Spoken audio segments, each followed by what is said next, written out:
Un physique sec, athlétique, mais sans se lancer dans des régimes de folie ou des entraînements à n'en plus finir. Ça paraît impossible? Eh bien aujourd'hui, on va voir ensemble qu'il existe une méthode super naturelle et surtout durable pour y arriver. Voilà, c'est exactement ça la transformation que beaucoup de gens ont en tête. Le truc, c'est que le chemin pour y arriver a l'air super compliqué, plein d'obstacles, de trucs inutiles. Alors l'idée, c'est de voir comment on peut simplifier tout ça. Ok, avant de viser la cible, il faut bien savoir d'où on part, non? Pour la plupart des hommes, on se situe en général dans cette fourchette, entre 20 et 25% de masse grasse. C'est notre point de départ, la base. Et l'objectif, il est là, entre 10 et 15%. Et attention, ce n'est pas juste une question d'esthétique, c'est surtout un niveau de forme qui est tout à fait atteignable et, le plus important, qu'on peut vraiment maintenir sur la durée. C'est ça la clé. Bon alors, comment on fait pour passer de l'un à l'autre? C'est simple. On va suivre un plan clair. D'abord, on va voir l'objectif en détail, puis le principe fondamental derrière tout ça. Ensuite, on attaquera les deux gros leviers, la nutrition et l'entraînement. Et on finira avec un petit accélérateur bonus. Allez, c'est parti. Alors, voilà, on entre dans le vif du sujet. Le principe fondamental. La seule et unique règle pour perdre du gras. Avant même de penser à ce qu'on mange ou à comment on s'entraîne, il y a une chose, une seule, qu'il faut absolument comprendre.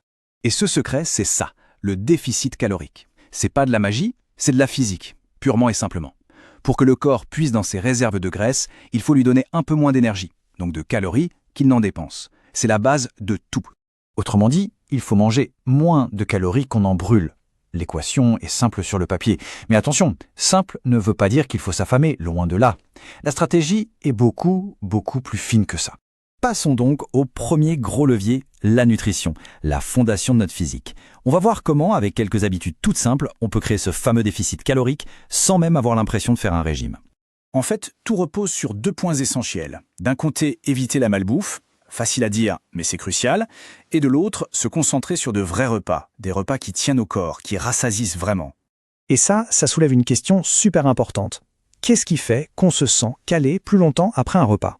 Prenons un exemple concret, un petit duel. D'un côté, le classique burger frites. Ça cale sur le coup, mais une heure ou deux après, on a de nouveau faim. De l'autre, un plat comme du poulet avec du riz, riche en protéines, en fibres. Là, la satiété dure des heures. Résultat, pas de fringales, pas de grignotage, c'est aussi simple que ça. Ok, la nutrition est sur les rails.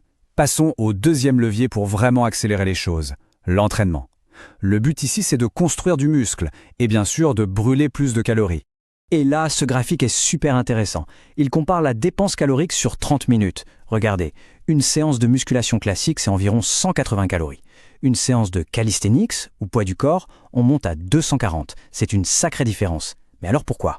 La réponse est simple. C'est parce que la quasi-totalité des exercices de calisthenics, on parle de 95%, sont des mouvements qu'on appelle polyarticulaires. Un mouvement polyarticulaire, qu'est-ce que c'est? Eh bien, c'est un exercice qui fait travailler plusieurs muscles et plusieurs articulations en même temps. Pensez à des pompes ou des tractions, par opposition à un curl pour les biceps. En sollicitant tout le corps, forcément, le cœur bat plus vite, le métabolisme s'emballe et la dépense d'énergie grimpe en flèche. Allez, on passe à l'accélérateur bonus. Et celui-là, il est vraiment génial parce qu'il est tellement sous-estimé. La marche. Ça peut paraître trop simple pour être vrai, mais vous allez voir, les chiffres parlent d'eux-mêmes. Avoir des abdos en marchant, je sais, ça sonne un peu bizarre. Pourtant, l'effet d'une activité douce comme la marche, mais pratiquée tous les jours, est absolument énorme sur le long terme. C'est l'effet cumulé qui est puissant. Regardez, juste en faisant 5000 pas par jour, ce que beaucoup de gens font déjà sans même y penser, on brûle à peu près 200 calories. C'est comme un petit snack en moins, sans aucun effort. Et maintenant, si on fait un petit effort conscient pour atteindre 7000, voire 10 000 pas, eh bien là, on passe à 300-400 calories brûlées. C'est l'équivalent d'une bonne séance de sport, mais sans la fatigue et le temps que ça demande. C'est juste énorme. Une question qui revient souvent, pourquoi la marche et pas la course à pied? Ce tableau résume tout.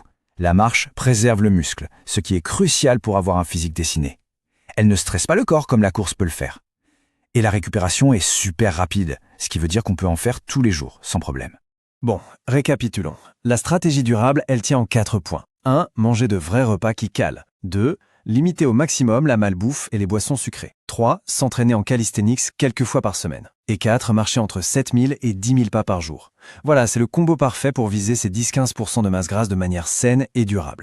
Et finalement, ça nous amène à une question. Et si la clé, ce n'était pas la perfection ou les efforts surhumains?